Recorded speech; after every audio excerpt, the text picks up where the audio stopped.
नमाज की सुन्नत नंबर 5, सना पढ़ना। चुनांचे तकबीर तहरीमा के बाद सना पढ़ना ये मसनून है।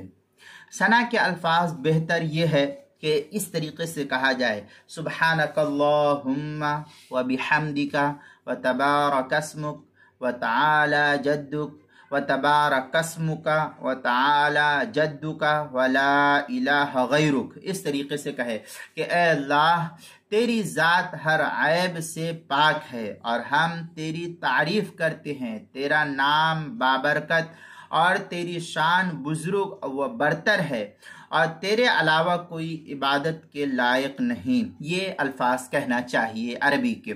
बाज़ लोग इसमें सना भी मिला देते हैं, ये कहना ठीक नहीं, तो हम इससे परहेज करना चाहिए।